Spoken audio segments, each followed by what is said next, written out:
भारतीय सहाफ़ी रिपोर्ट करें कि तल अबीब में तबाही ही तबाही है। 100 मीटर नीचे सुरंगें भी लरस चुकी हैं। बिल्कुल मिसाइल हिट कर रहे हैं तल अबीब को और ये कहा जा रहा है कि तल अबीब अपने नुकसान छुपा रहा है। जी बिल्कुल। अच्छा, इस और नुकसान छुपा रहा है, हालांकि उसका काफ़ी नुकसान हुआ है। जी, ये अब देखने वाली बात एजेंसीज है। को भी अटैक किया गया है, हाँ, उनकी बिल्डिंग्स को अटैक देखने किया। की बात ये कही जा रही है कि ईरान की मुज़ाहमत कब तक जारी रहती है। अगर ईरान की मुज़ाहमत अगले 15 दिन जारी रहेगी तो फिर ऐसा होगा कि इसराइल और अमेरिका के लिए नर्व ब्रेकिंग हो जाएगा। मतलब ऐसा 12 दिन की जंग में भी, जब पहले जंग हुई थी, किस तरह से अमेरिका को इंटरवीन करना पड़ा था, आपको याद होगा। सेफ उसमें अमेरिका पहले 12 दिन शामिल नहीं था, 12वें दिन शामिल हुआ था। तो साल से पहले कब कराई गई? पहले 11 दिन नहीं कर सका इसराइल था और वो सिर्फ ईरान इसराइल जंग थी और महदूद जंग थी। ये महदूद जंग नहीं है, वो बमबारी भी महदूद थी, ये बमबारी भी महदूद नहीं तो है। अब ये एक प्रेशर है, ट्रम्प के ऊपर भी प्रेशर है, इजराइल के ऊपर भी प्रेशर है। ये कैसे निकलेंगे इस जंग से? ये भी एक बड़ी स्ट्रेटजी। ये एक $1 मिलियन क्वेश्चन है कि इस जंग से निकलने का रास्ता क्या है। ईरान सरेंडर कर दे, ये ख्वाहिश तो हो सकती है अमेरिका की भी, देखिए ईरान ने निहायत मुश्किल हालात में भी जो है वो अपनी स्टेट की रेट ऑफ द गवर्नमेंट और हुकूमत का निज़ाम कायम रखा है। खामनाई साहब की डेथ के बाद भी स्टेबल है ईरान का निज़ाम हुकूमत चल रहा है। आप ये नहीं कह सकते कि खामनाई साहब की शहादत के बाद ईरान का निज़ाम हुकूमत ख़त्म हो गया और आवाम सड़कों पर है दिन रात कि हम रजीम चेंज नहीं करेंगे। तो इसलिए मेरा ख्याल है कि रजीम चेंज के तो अभी चांसेस नज़र नहीं आ रहे हैं। अमेरिका को यही कह कर के हमने मिसाइल सिस्टम तबाह कर दिया है। अब देखें ना, अगर 2 दिन ईरान से कोई मिसाइल फायर ना हो तो फिर वो कहेंगे जी उनकी मिसाइल सिस्टम भी ख़त्म हो गया है, न्यूक्लियर भी ख़त्म हो गया है, हमारे अहदाफ हासिल हो गए हैं, हम वापस जा रहे हैं। ये एक सूरत हो सकती है। अच्छा, ट्रम्प की ख्वाहिश है कि जो ईरान है वो गैर मशरूत तौर पर हथियार डाले तो फिर कोई मुआहिदा होगा। तो मुआहिदे की तरफ तो ईरान आ ही नहीं रहा। सबसे पहले तो ये देखना होगा। मुझे नहीं लगता ईरान में कोई हथियार डालने वाली बात है। और फिर मुझे बूट्स ऑन ग्राउंड की भी कोई सूरत हाल नजर नहीं वो एक ट्रेलर और जो कुर्दों के जरिए कहा जा रहा था कि कुर्द जो है वो भी फेल हो गया और कुर्दों ने भी उससे इनकार कर दिया है। और मुझे नहीं लगता कि ईरान का कोई हमसाया भी अपना ज़मीनी बॉर्डर देने को तैयार है कि आप वहाँ से ईरान पर हमला कर लें। ईरान को ऊपर फ़ज़ाई हमले तो हो रहे हैं लेकिन बूट्स ऑन ग्राउंड के लिए कोई तैयार नहीं है। अभी अमेरिका भी अपनी कोई फ़ौजें बड़ी तादाद में लेकर नहीं आया, जैसा वो कुवैत की दफ़ा इराक़ में दाखिल करने के लिए ले आया हुआ था, या वो नेटो की फ़ौजें बन गई थी अफ़गानिस्तान के लिए।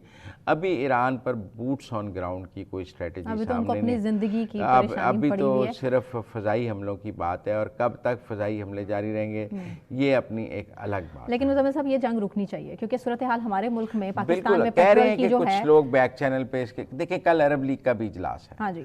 मेरा ख्याल है ईरान ने आज जो बयान दिया है वो कल अरब लीग के इजलास की वजह से दिया है कि कल अरब लीग के इजलास में ईरान के खिलाफ सख्त रद्द-ए-अमल भी आ सकता था और उसके खिलाफ सख्त बात भी हो सकती थी। मेरे ख्याल में अरब लीग के इजलास को प्रीएम्प्ट करते हुए कि वो ईरान के ऊपर अरब लीग का इजलास होने लगा है, ईरान ने आज ये स्टेटमेंट जारी की है ताकि उस इजलास को थोड़ा नरम किया जा सके और उनके ऊपर को सख्त फैसला अरब लीग से ना आ जाए। ठीक है ना, अरब लीग को सैंक्शन लगाने पर या अरब लीग को कोई मुश्तरका लड़ने पर ईरान पे ना तैयार हो जाए कि सारे अरब ममालिक मिलकर ईरान से लड़ाई का ऐलान ना कर दें। तो उस चीज़ को भी ईरान ने प्रीएम्प्ट किया है कि अब जब अरब लीग का इजलास है तो अरब को जॉइंटली मेरे ईरान के खिलाफ कोई ताद ना बना के शुरू हो जाए। तो इसलिए आज मेरे ख्याल में पज़ेश्कियान साहब का ये स्टेटमेंट सामने आया है। लेकिन ये जंग रुकनी चाहिए क्योंकि सूरत हाल पाकिस्तान में अभी देखिए अभी रुकने का रास्ता नजर नहीं आ रहा। अभी तो आबनाए हरमस बंद है और पेट्रोल महंगा हो गया। पेट्रोल पाकिस्तान में तो 55 रुपये महंगा हो गया है, तो लोग उस पर बहुत एतराज़ कर रहे हैं। लेकिन जंगी सूरत हाल है, अगर जंग एक हफ्ते में ख़त्म हो जाती है 3 दिन में तो फिर हुकूमत को फौरी तौर पर पेट्रोल सस्ता भी करना चाहिए। अभी तो हुकूमत ने बढ़ा लिया है जिसका रद्द-ए-अमल भी हमारे सामने है। यकीन दहानियां तो कराई जा रही है कि फौरी सस्ता हो जाएगा। लेकिन देखा ये जाएगा कि जब वॉर बंद होती है तो उसके बाद क्या कीमतें अपनी पुरानी जगह पे वापस आती हैं। क्योंकि आज भी मैं देख रहा था ऑयल की प्राइसेस बढ़ रही थी, 92 तक गई हैं, कुछ जगह कह रहे हैं 100 पे पहुंच जाएंगी।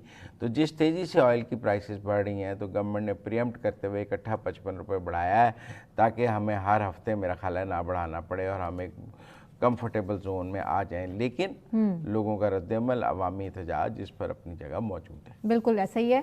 देखें, ईरान की अगर ये थ्योरी थी कि हम दुबई पे, सऊदी अरब पे, बहरीन पे, कुवैत पे, कतर पे, ओमान पर मिसाइल मारेंगे, इसके नतीजे में अमेरिका और इसराइल जो है वो सीज फायर कर देंगे, तो फिर मैं समझता हूँ ये थ्योरी तो नाकाम हो गई है। इसका कोई फ़ायदा नहीं हुआ, इसके नताइज ठीक नहीं आए हैं। मेरे ख्याल में कहीं ना कहीं ईरान ने अपने इन हाउस करेक्शन की है। उनकी जो कमेटी है जिसमें सदर हैं, जिसमें वाले नए जो नामजद हुए हैं, मुश्तबा खामनाई नहीं, जो आरफी जो अभी सुप्रीम काउंसिल से नामजद हुए हैं, और उसके साथ चीफ जस्टिस ईरान की, 3 लोगों की कमेटी है ना जो इस वक्त ईरान को चला रही है। आईनी तौर उनके आइन में लिखा है कि अगर सुप्रीम लीडर की डेथ हो जाए तो ये 3 और जब तक नया सुप्रीम लीडर मुंतखब ना हो जाए, तो 3 रुकनी एक कमेटी जो है वो ईरान का निज़ाम चलाएगी। उस 3 रुकनी कमेटी का कल इजलास हुआ है, जिसकी तस्वीरें और फुटेज भी जारी किए गए थे। मेरा ख्याल है ये उस 3 रुकनी कमेटी में ये फैसला हुआ है कि हमें अब दोस्त, देखिए ना, आज़रबाईजान पर जो मिसाइल हैं, आज़रबाईजान का ईरान के साथ बॉर्डर है और 1/3 of the Iranian population is Azeri. आप मेरी बात समझें। इसी तरह अरब ममालिक के साथ, इसी तरह बाकी ममालिक के साथ, ओमान तो देखें सालसी करा रहा था। तो इसलिए मेरे ख्याल में कहीं ना कहीं उन्होंने इन हाउस करेक्शन की है कि हमारी वो पहले वाली पॉलिसी के नताइज ठीक नहीं आए हैं। उन्होंने माजरत भी की है, हालांकि आज सुबह दुबई पर मिसाइल चले हैं, लेकिन ये बयान उसके बाद आया मेरे ख्याल में। सुबह दुबई पर मिसाइल पहले चल गए हैं। अब देखें, इस ईरान के हमसाए कौन कौन है? इराक है, तुर्की है, तुर्की पर भी मिसाइल चला है, आज़रबाईजान है, आज़रबाईजान पर भी मिसाइल चला है, आर्मीनिया, तुर्कमानिस्तान, अफगानिस्तान, पाकिस्तान, ये तो हैं जिससे उनकी लैंड बॉर्डर्स हैं, ठीक है ना। और जो उनका सी बॉर्डर है वो कुवैत के साथ है, सऊदी अरब के साथ है, बहरीन के साथ है, कतर के साथ है, मुत्तहिदा अरब अमारात के साथ है और अमान के साथ है।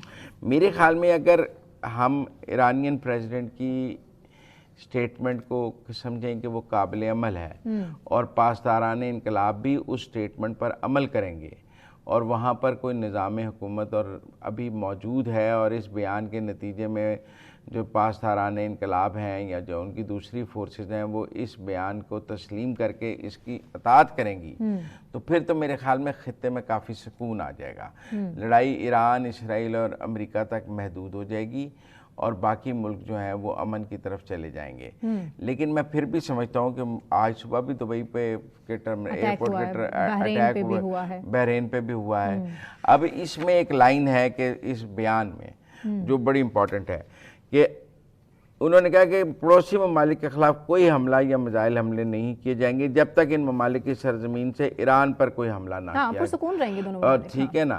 तो अब ये अरब ममालिक को भी ये साबित करना है कि उनके यहाँ से ईरान पर हमला नहीं हो। मेरे ख्याल में कुवैत और कतर की बेसिस के हवाले से तो होगा, लेकिन मेरे ख्याल में यूएई और सऊदी अरब से तो इसके नतीजे में अमन हो जाना चाहिए, आज़रबाईजान के साथ अमन हो जाना चाहिए, तुर्की के साथ अमन हो जाना चाहिए और ममालिक के साथ अमन हो जाना चाहिए। मैं इस स्टेटमेंट को काफ़ी पॉजिटिव समझता हूँ और मैं समझता हूँ कि ये पहला इजलास था जो उस 3 रुकनी कमेटी का हुआ और उस पहले इजलास में ही एक कंक्रीट फैसला हमारे सामने आया।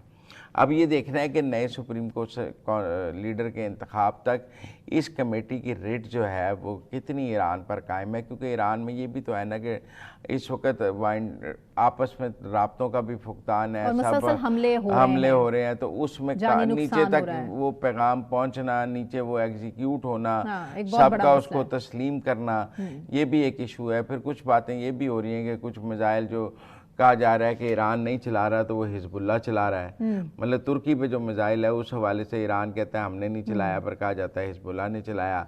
लेकिन दुनिया का एक मौक़िफ़ है कि ईरान और हिजबुल्लाह एक ही चीज़ है। लेकिन तहकीकात के हवाले से इसका कहा गया क्योंकि ईरान मुसलसल इजराइल की तरफ इशारा कर रहा है। ईरान ने इब्राहिम लिंकन पर भी मीज़ल अटैक किया है, उस पर किसी को कोई इतराज़ नहीं है। आप 100 दफ़ा करें, देखें अमेरिका से उनकी जंग है, वो इब्राहिम लिंकन को तबाह कर दें, हम सब बहुत खुश होंगे, और बाकी जो उनके बड़े बड़े जेराल्ड फोर्ड उसको भी तबाह कर दें, वो तल अवीव पे 1000 मिसाइल एक दिन में मारें।